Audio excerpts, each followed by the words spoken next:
Hello बच्चों, आज हमारा जो टॉपिक है वो क्वेश्चन आंसर है पोटेंशियल डिफरेंस और वर्क डन के बेस पे। ये चैप्टर 1 है 12th क्लास का।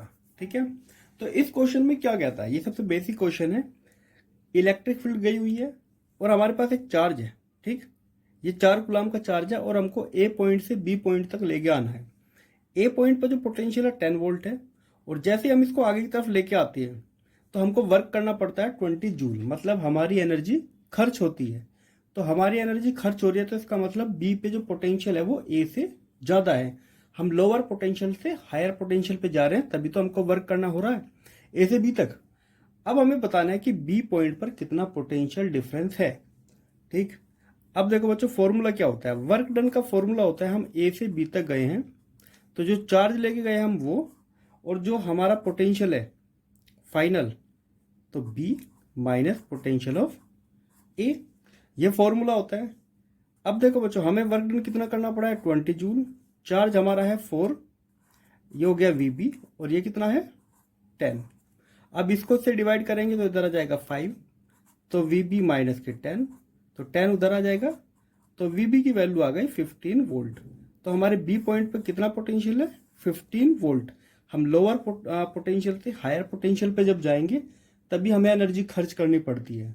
ठीक है, तो इसका आंसर है 15 वोल्ट। देखो बच्चों, ए बी सी डी एक स्क्वायर है और उसके सेंटर पे एक 10 माइक्रोकुलाम चार्ज रखा हुआ है। अब हमें एक चार्ज जो कि 2 माइक्रोकुलाम का है वो ए से बी तक लेके जाना है और हमें बताना है कि हमारी कितनी एनर्जी खर्च होगी। अब देखो बच्चों, एक जो चार्ज होता है वो अपने चारों तरफ, ये समझो स्फेरिकल शेप में, उसका जो पोटेंशियल होता है वो सेम होता है कब, जब डिस्टेंस सेम होती है। ठीक है, जैसे एक बॉल हो गई और उस बॉल के सेंटर में अगर हम एक चार्ज रखें तो उसकी पूरी सरफेस पे इक्वल पोटेंशियल होगा। क्यों? क्योंकि पोटेंशियल का जो फॉर्मूला होता है वो होता है के क्यू डिवाइड बाय आर। तो V जो है, अगर R सेम है और चार्ज सेम है, जैसे कि यहाँ पे 10 कूलम है, ये डिस्टेंस इसके इक्वल है और हम इस पॉइंट से इस पॉइंट तक जा रहे हैं, तो R तो नहीं बदलती, न चार्ज बदलता है, तो इसका मतलब पोटेंशियल A और B दोनों जगह सेम पोटेंशियल है। तो हम कह सकते हैं potential VA equal to VB।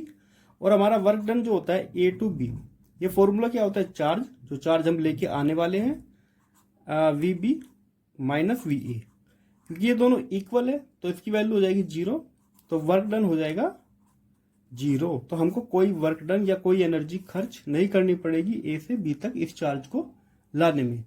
ठीक है, यहाँ देखना, यहाँ इस पॉइंट पे वो आता है जो सोर्स चार्ज है और इस फॉर्मूले में वो चार्ज आता है जो हम लेके आने वाले हैं। ठीक है बच्चों, बढ़ते हैं आगे। देखो बच्चों, एक यहाँ पे सेंटर पे एक चार्ज रखा हुआ है प्लस क्यू, और एक दूसरे चार्ज को हम ए से सी तक लाते हैं और फिर सी से बी तक। 2 बार हम करना है, ए से सी तक और सी से बी तक। हमें बताना है किस में ज्यादा वर्क करना पड़ेगा। ए से सी तक आते हैं तो work done A to C, और दूसरा आ जाएगा work done C to B. तो इन दोनों में जो वर्क डन है वो किसमें ज्यादा है वो हमको बताना है। ये ज्यादा वर्क करना पड़ेगा या इधर करना पड़ेगा। अच्छा, एक बात ध्यान रखो, ये जो चार्ज है ये एक सर्कल के सेंटर में है, तो ए और बी पे पोटेंशियल होना चाहिए same, V A equal to V B. उसी तरह अगर मैं बात करूं वी इसका ए से सी तक आ रहे हैं तो V C minus V A equal to होना चाहिए V B minus V A. ठीक है, देखो भाई, ए से सी तक आ रहे हैं तो V C minus V A, ये इक्वल होना चाहिए अगर सी से बी तक आ रहे हैं तो वी बी माइनस वी सी, क्योंकि देखो ए और बी तो बराबर है। देखो बच्चों, जब हम ए से सी तक आते हैं V C minus V A, वो इक्वल होना चाहिए जब हम सी से बी तक आते हैं तो वी बी माइनस वी सी। यहाँ पे गलती से ए लिखा गया तो सी आएगा। तो ये दोनों पोटेंशियल सेम क्यों होंगे, क्योंकि ये दोनों वैल्यू सेम है और ये दोनों जगह तो वी सी है। इसका मतलब ये दोनों पोटेंशियल सेम है, ये पोटेंशियल डिफरेंस जो है सेम है। अब हम वर्क डन निकालते हैं, डब्ल्यू ए सी। जब हम ए से सी तक जाते हैं तो जो चार्ज लेके आते हैं वो V C minus V A. उसी तरह हम ये वाला वर्क निकालते हैं, डब्ल्यू सी बी, तो ये आ जाएगा Q V B minus V C. अब देखो बच्चों, चार्ज सेम है, ये भी सेम है दोनों, तो इसका मतलब वर्क डन भी सेम होगा। अगर हम ए से सी तक आए वो, या हम सी से बी तक जाए वो, दोनों ही केस में हमको equal amount of work done करना पड़ेगा। ठीक है, ये थोड़ा सुनने में अजीब लगेगा क्योंकि ये लगेगा कि ये डिस्टेंस कम है या ज़्यादा है, पर ऐसा नहीं होता, वर्क डन दोनों में सेम आएगा। अब देखो बच्चों अगला क्वेश्चन, एक हमारे पास चार्ज है 4 मल्टीप्लाई 10⁻⁷ कूलम, इससे 9 सेंटीमीटर डिस्टेंस पे एक पॉइंट पी है। पहले तो हमको पी पे पोटेंशियल बताना है कितना होगा इस चार्ज की वजह से। दूसरे केस में हमको बताना है अगर मैं इन्फिनिटी से 2 मल्टीप्लाई 10⁹ इस चार्ज को लेके आता हूँ और पी पे रख देता हूँ तो मुझको कितना वर्क करना पड़ेगा, मुझे कितनी एनर्जी खर्च करनी पड़ेगी। सबसे पहले तो मुझको वी पे पोटेंशियल निकालना है पी पे, वो क्या होता है के क्यू डिवाइड बाय आर। के की वैल्यू होती है 9 मल्टीप्लाई 10⁹ चार्ज हमारा है 4 मल्टीप्लाई 4⁻⁷ आर है 9 सेंटीमीटर, तो इसको लिख सकते हैं मीटर में बदल के इस तरह, 9 से 9 कट तो आ जाएगा 4, ये पावर ऊपर जाएगी तो 11 में से 7 गए तो 4।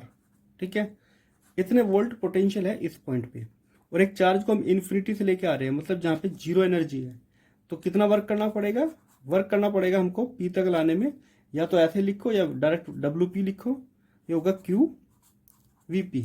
तो चार्ज हम लेके आ रहे हैं 2 मल्टीप्लाई 10⁻⁹ और पोटेंशियल है 4 मल्टीप्लाई 10⁻⁻⁴, तो 8 मल्टीप्लाई 10⁻⁵ जूल। तो इतनी एनर्जी हमको खर्च करनी पड़ेगी इस चार्ज को लाने में। दूसरी बात, हम चाहे तो इस चार्ज को स्ट्रेट लाइन में लेके आए या किसी भी पाथ से लेके आए, कोई फर्क नहीं पड़ेगा। अगर ये चार्ज इन्फिनिटी से यहाँ तक आता है तो इसका मतलब इतनी ही एनर्जी इसके अंदर से खर्च होगी, मतलब हमारी एनर्जी इतनी ही खर्च होगी, उससे ज़्यादा या कम नहीं। ठीक है बच्चों, बढ़ते हैं अगले क्वेश्चन की तरफ। देखो बच्चों, दो चार्ज है हमारे पास, एक तो है 3 मल्टीप्लाई 10⁻⁸ कूलम और ये है -2 मल्टीप्लाई 10⁸ कूलम। इन दोनों की जो बीच की डिस्टेंस है 15 सेंटीमीटर है, और हमें इन दोनों के बीच में वो पॉइंट बताना है जहाँ पे पोटेंशियल जीरो होता है। दोनों का जो इम्पैक्ट है वो एक दूसरे को कैंसिल आउट कर देता है। मान लेता हूँ मैं वो वाला पॉइंट है यहाँ पे पी। ठीक है, तो हमको बताना है पी पॉइंट लाई कहाँ करता है। मान लेते हैं ये हो गई एक्स डिस्टेंस, तो ये हो जाएगी 15 - एक्स। ठीक है, तो मतलब कि जो पोटेंशियल इस चार्ज की वजह से है और इस चार्ज की वजह से दोनों इक्वल होनी चाहिए। ठीक है, या इसकी वजह से V1 मान लेते हैं और इसकी वजह से V2, तो V1 + V2 होना चाहिए 0, तो रख लेते हैं अपनी वैल्यू। तो ये होती है हमारी के क्यू एक्स प्लस के, अच्छा Q1 Q2 15 - x equal to 0। के दोनों के पास है, कॉमन ले लेंगे तो उस तरफ चला जाएगा, तो हमें मिलेगा Q1 रख लेते हैं 3 मल्टीप्लाई 10⁻⁸ एक्स प्लस Q2 कितना है -2, तो -2 मल्टीप्लाई 10⁻⁸ 15 - एक्स इक्वल टू 0। इसको दूसरी तरफ लेके आते हैं तो ये हो जाएगा 3 multiply 10⁻⁸ divide by x equal to 2 × 10⁻⁸ divide by 15 - के एक्स। ये पूरी पावर कट। अब क्रॉस मल्टीप्लाई करेंगे तो 45 - 3x इक्वल टू 2x, ये उधर चला जाएगा तो 5x इक्वल टू 45, तो x आ जाएगा 9 सेंटीमीटर। ठीक है, तो इस चार्ज से 9 सेंटीमीटर डिस्टेंस पे पोटेंशियल 0 होता है। ठीक है, तो ये था इसका आंसर। देखो बच्चों, ये वाला क्वेश्चन, दो मेटल प्लेट है जिनके बीच में पोटेंशियल डिफरेंस है 3000 वोल्ट और इन दोनों के बीच की डिस्टेंस है 5 सेंटीमीटर। अच्छा, एक चार्ज जो है 1.6 मल्टीप्लाई 10⁻⁻90 कूलम, ये नेगेटिव साइन का एक चार्ज है जो इनके बीच में इक्विलिब्रियम में है। ठीक है, यहाँ पे ये इक्विलिब्रियम में, ध्यान रखना यहाँ पे इक्विलिब्रियम में है। तो हमें बताना है कि इस चार्ज का मास कितना होगा। अगर ये इक्विलिब्रियम में है तो इसका मतलब जो इसका वेट है जो ग्रेविटी की वजह से लगेगा वो बैलेंस हो रहा है इलेक्ट्रिक फोर्स से। तो हमको इस पार्टिकल का मास बताना है कितना होगा। अब देखो बच्चों, वही हमारा इलेक्ट्रिक फोर्स इक्वल टू होगा mg। इलेक्ट्रिक फोर्स होता है Q × E equal to mg, पर क्योंकि अभी हमें इलेक्ट्रिक फील्ड नहीं पता तो पहले हम इलेक्ट्रिक फील्ड निकालेंगे। अच्छा, एक फॉर्मूला होता है इलेक्ट्रिक फील्ड का -dv divide by dr, change in potential divide by distance. Minus change कितना हो रहा है पोटेंशियल 3000 वोल्ट, और बीच में डिस्टेंस कितना है 5 सेंटीमीटर, तो 5 सेंटीमीटर को लिख सकते हैं 10⁻⁻²। अब 5 से अगर ये ऊपर चला जाएगा तो इसको लिख सकते हैं -30, 10⁻², पावर यहां से जाएगी और 2 ये 4 डिवाइड बाय 5, तो ये आ जाएगा -6 × 10⁻4 वोल्ट पर मीटर। ये तो हो गई हमारी इलेक्ट्रिक फील्ड। अब यहाँ पे रख देते हैं चार्ज कितना है -1.6 × 10⁻90। इलेक्ट्रिक फील्ड आ रही है हमारी -6 × 10⁻4 इक्वल टू मास हमको निकालना, ये हो गया 9.8। माइनस और माइनस कैंसिल हो जाएगा और ये आ जाएगा इसके डिवाइड में, तो 1.6 × 10⁻19 में से 4 गए तो 15 × 6 divide by 9.8 equal to m। तो जब इसको सोल्व किया हमने तो m की वैल्यू निकल के आई है 9.8 × 10⁻16 किलोग्राम।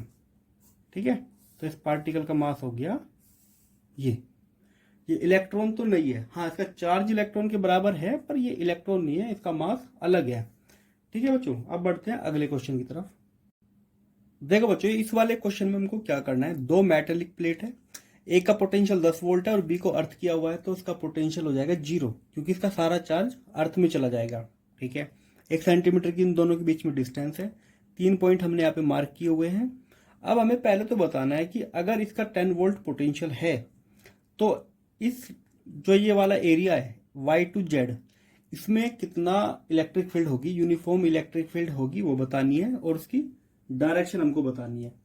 ठीक है, तो और दूसरा हमको बताना है अगर मैं x से y की तरफ जाऊं तो 20 कूलाम चार्ज को लेके, 20 माइक्रो कूलाम को चार्ज को लेके, तो मुझे कितना वर्क डन करना पड़ेगा, कितनी एनर्जी खर्च करनी होगी x से y तक आने में, ये बताना है। तो पहला क्वेश्चन हम करेंगे, फॉर्मूला क्या होता है, equal to dv divide by dr।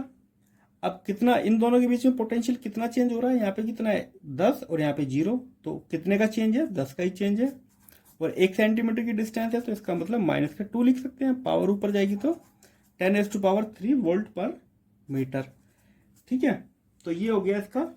अब देखो बच्चों, ये जो प्लेट ए है इस पूरी प्लेट पे कितना पोटेंशियल है 10 वोल्ट। ठीक है, अब इस पे पोटेंशियल चेंज नहीं हो रहा है तो ये एक इक्वल पोटेंशियल सरफेस हो गई, और वर्क डन अगर मैं x से y तक लिखूं तो q, मुझे क्या लिखना पड़ेगा, चेंज इन पोटेंशियल, या भी लिख सकते हो कि vy माइनस vx, मैंने डेल्टा v लिखा है। अच्छा, डेल्टा v कितना है 0, क्योंकि ये एक इक्वल पोटेंशियल सरफेस है ना, इक्वल पोटेंशियल सरफेस पे हर जगह पोटेंशियल सेम होता है, तो वर्क डन भी कितना हो जाएगा यहाँ पे 0। ठीक है, तो x से y तक लाने में हमको कोई भी एनर्जी खर्च नहीं करनी पड़ेगी, वहां पे पोटेंशियल 0 है। ठीक है, अब बच्चों इस क्वेश्चन को देखो, दो चार्जेस हमारे पास है, दोनों सेम 2 × 10⁻⁵ कूलाम है। हम इनको इन्फिनिटी से लेके दोनों को साथ में लेके आए हैं 10 सेंटीमीटर की डिस्टेंस पे। इन्फिनिटी से क्यों लेके आए, कहने का मतलब होता है कि हम ऐसी जगह से इन दोनों को लेके आए हैं जहां पे ये एक दूसरे को इफेक्ट ना कर रहे हो। ठीक है, अब हमने क्या किया, दोनों सेम चार्ज है तो रिपेल करेंगे, तो हम फिर भी इनको फोर्स लगा के 10 सेंटीमीटर की डिस्टेंस पे लेके आ गए हैं, तो हमारी एनर्जी खर्च होगी, और जो एनर्जी खर्च होगी वो इन चार्जेस के अंदर as a potential energy save हो जाएगी। जैसे हम इन चार्जेस को छोड़ेंगे तो ये दोबारा से एक दूसरे से दूर हो जाएंगे, कहाँ तक, जहां तक ये एक दूसरे का इम्पैक्ट फील ना करे। ठीक है, तो ये एक दूसरे से उतना दूर चले जाएंगे ताकि एक दूसरे का इम्पैक्ट इनके ऊपर ना आए। इसी को हम इन्फिनिटी कह देते हैं, जहां पे एक चार्ज दूसरे चार्ज को फील ही ना करे, तो उस डिस्टेंस को इस केस में इन्फिनिटी हम कह देते हैं। ठीक है, इन्फिनिटी का मतलब ये नहीं है कि एक चार्ज अर्थ पे रखा है तो दूसरा कहीं और लेके चले गए हैं। अगर दो चार्जेस के बीच में अभी 10 सेंटीमीटर है, मान लेते हैं कि अगर हम 100 सेंटीमीटर इनके बीच की डिस्टेंस कर दे और ये दोनों एक दूसरे की इलेक्ट्रिक फील्ड को फील ही ना करे, तो वो 100 सेंटीमीटर भी इन दोनों के लिए एज ए इन्फिनिटी काम करेगा। ठीक है, तो हम इनको दूर से लेके आए हैं और हमने 10 सेंटीमीटर की डिस्टेंस पे इनको रख दिया है। अब जो पोटेंशियल एनर्जी इनके अंदर होगी वो होती है कितना, 1/4 पाई ε0 Q1 Q2 डिवाइड बाय इन दोनों के बीच की डिस्टेंस। इसकी वैल्यू हमको पता है 9 × 10⁻9, दोनों चार्जेस सेम है तो 2 × 10⁻5, 2 × 10⁻⁵, और r कितना है 10⁻1 लिख लेते हैं। बस इसको सोल्व करना है। 36 जब ऊपर जाएगा तो पावर 10 हो गई और ये दोनों भी 10 हो जाएंगे, तो 10 और 10 पावर कैंसिल, तो 36 जूल आ जाएगा इसका आंसर। मतलब कि जो एनर्जी हमने खर्च की है वो 36 जूल की है, वो इनके अंदर as a potential energy save हो गई है। जैसे हम किसी स्प्रिंग को कंप्रेस करते हैं तो हम अपनी एनर्जी उसको दे रहे हैं, जैसे हम उसको छोड़ देंगे वो वापस से एनर्जी रिलीज कर देगा। ठीक है, तो ये था इसका आंसर। अब बढ़ते हैं अगले क्वेश्चन की तरफ। देखो बच्चों, ये वाला क्वेश्चन आपके एनसीईआरटी का क्वेश्चन है।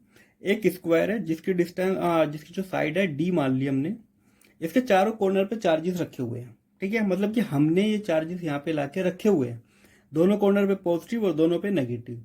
अब पहले क्वेश्चन में बताना है तो हमें कितनी एनर्जी खर्च करनी पड़ेगी इन चारों चार्जेस को यहाँ पे लाके रखने में। ठीक है, कहीं से भी हम लेके आए हो, इनको यहाँ पे रखने में हमको कितनी एनर्जी खर्च करनी पड़ेगी। पहला, जो एनर्जी हमने खर्च की वो इनके अंदर पोटेंशियल एनर्जी की फॉर्म में स्टोर हो जाएगी, तो हमको वही पोटेंशियल एनर्जी निकालनी है। दूसरा, अगर मैं कोई चार्ज क्यू नोट लाके इसके सेंटर पे रख दूं यहाँ पे, ठीक है, तो मुझे कितनी एनर्जी खर्च करनी पड़ेगी यहाँ पे इस चार्ज को लाने के लिए, वो को निकालना है मुझको। तो पहले मैं निकालता हूं इस पूरे सिस्टम का कितना पोटेंशियल एनर्जी है, इन दोनों चार्जेस की कितनी एनर्जी है, इन दोनों चार्जेस की कितनी है, इन दोनों चार्जेस की कितनी है, इन दोनों की कितनी है, और इनकी कितनी है। तो यहाँ पे 6 टर्म लगेगी, तो 6 बार फॉर्मूला यूज होगा। अच्छा देखो, नॉर्मली जो सिस्टम ऑफ पोटेंशियल एनर्जी का फॉर्मूला होता है ये के क्यू डिवाइड बाय आर। अब देखो बच्चों, के अगर हम इन दोनों के लिए लिखे, या इन दोनों के लिए, या इन दोनों के लिए, या इन दोनों के लिए, सब में क्या रहेगा, सेम।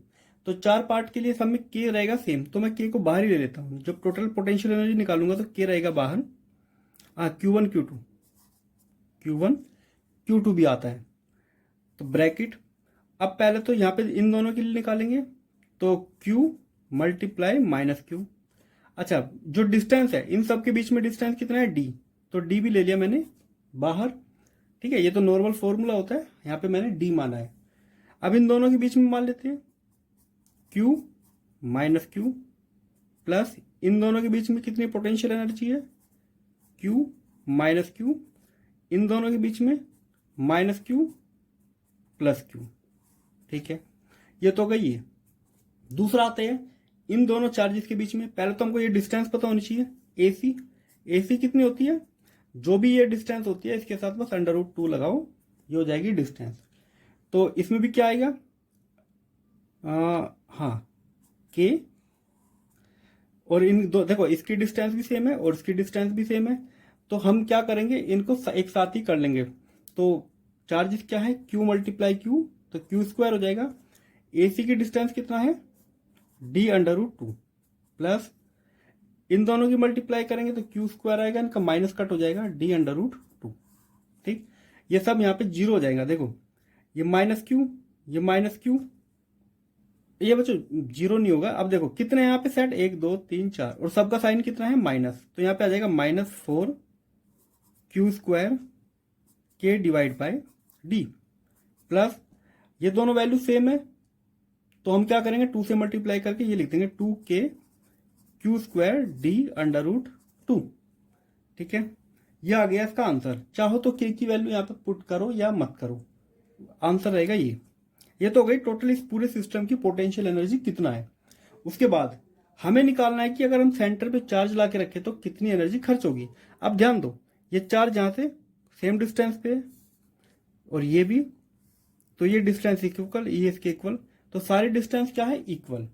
तो सबसे पहले तो हम क्या करते हैं, यहाँ पे पोटेंशियल निकालते हैं। यहाँ पे पोटेंशियल है कितना, तो O पे पोटेंशियल कैसे निकालेंगे, इस चार्ज की वजह से निकालेंगे, तो K minus Q divide by ये डिस्टेंस कितना होगी, पूरी क्या है, D√2, और इसका भी आधा करेंगे तो OD कितना आ जाएगी, D√2 डिवाइड बाय 2, मतलब कि D√2, तो यह आ जाएगा D√2। फिर बाद में करेंगे हम इस चार्ज के लिए, यह आ जाएगा K Q D√2। फिर इस चार्ज के लिए करेंगे plus K minus Q D√2 plus इस चार्ज के लिए करेंगे तो KQ डिवाइड बाय D√2। अच्छा देखो, ये दोनों कट, ये दोनों कट, तो VO पे पोटेंशियल कितना है 0, क्योंकि एक दूसरे को कैंसिल आउट कर देंगे ये, ठीक है। तो एक दूसरे को जब कैंसिल आउट करेंगे तो 0, तो वर्क डन कितना करना पड़ेगा, Q0 0 इक्वल टू 0। तो एक चार्ज को अगर इनके सेंटर पे लाके रखोगे तो हमको कोई वर्क नहीं करना पड़ेगा, क्योंकि यहाँ पे टोटल पोटेंशियल 0 हो रहा है, एक दूसरे के इम्पैक्ट को ये खत्म कर रहे हैं। हाँ, इस सिस्टम की टोटल पोटेंशियल एनर्जी तो होगी ये पूरी, पर इनके सेंटर पे टोटल पोटेंशियल 0 होगा, ठीक है। अब चलो बच्चों बढ़ते हैं अगले क्वेश्चन की तरफ, जो लास्ट क्वेश्चन है। देखो बच्चों, ये वाला क्वेश्चन, यहाँ पे दो चार्जेस है, 7 माइक्रोकुलम और -2 माइक्रोकुलम। इसके कोऑर्डिनेट है -9, यहाँ पे सेंटीमीटर में है, ध्यान रखना, 0 0 9 0 0, दोनों ही यहाँ पे कोऑर्डिनेट सेंटीमीटर में है। पहले तो बताना है कि जो ये सिस्टम ऑफ चार्जेस है, इसके अंदर कितनी पोटेंशियल एनर्जी है वो हमको बताना है, ठीक है। तो फर्स्ट में बताना है हमको इसकी पोटेंशियल एनर्जी कितना है।